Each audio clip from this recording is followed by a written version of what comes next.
गौरी पूजन कोळी समाजाच्या संस्कृतीचा रंगतदार वारसा।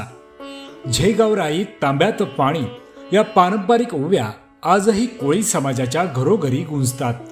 भाद्रपद महिन्यात गणपती बाप्पाच्या आगमनानंतर होणारा गौरी पूजनाचा सोहळा हा धार्मिकतेबरोबरच परंपरेचा आणि आपुलकीचा वारसा जपणारा उत्सव आहे। टिटवाळ्यातील मांडा कोळीवाडा येथे संतोष राजाराम भोईर यांच्या घरी पारंपरिक विधींसह हा सोहळा साजरा करण्यात आला।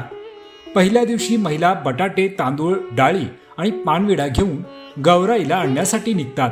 याला शिदा म्हटले जाते। पात्री गौर म्हणून ओळखल्या जाणाऱ्या गौरीला लवू गवत आणि फुलांनी सजवले जाते, तर तिच्यासोबत मुराळीचेही औक्षण करून स्वागत होते। ठेच भरणे या विशेष विधीत 5 सुवासिनी तांदळाच्या साह्याने दृष्ट काढतात। गौराईला मखरात स्थान दिल्यानंतर दही, पोहे, साखर नैवेद्य आणि सुगरणासाठी 9 वस्तू अर्पण केल्या जातात। दुसऱ्या दिवशी सुवर्ण दागिने, बांगड्या, कुंकू यांसह गौराईला सजवले जाते। रात्री पारंपरिक खेळ, गाणी आणि गौराई जागरण रंगते।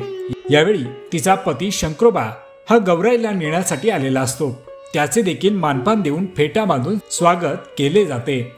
या उत्सवात प्रत्येक स्त्रीला गौरवाने मान दिला जातो। बांबूच्या सुपातून वंशांचा मान देण्याची प्रथा आजही कायम आहे। आधुनिक युगातही कोळी समाजाने आपला सांस्कृतिक वारसा जपून ठेवला आहे, ही गोष्ट विशेष आहे। मुंबई डेडलाईन 24 साठी स्पेशल रिपोर्ट अजय शेलार, टिटवाळा।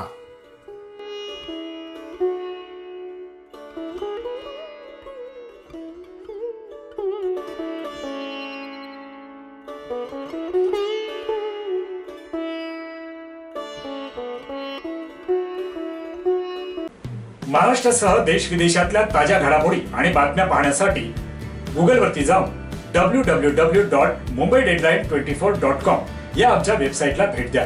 त्याचबरोबर यूट्यूबवरती जाऊन मुंबई डेडलाईन 24 हे चॅनेल सर्च करा।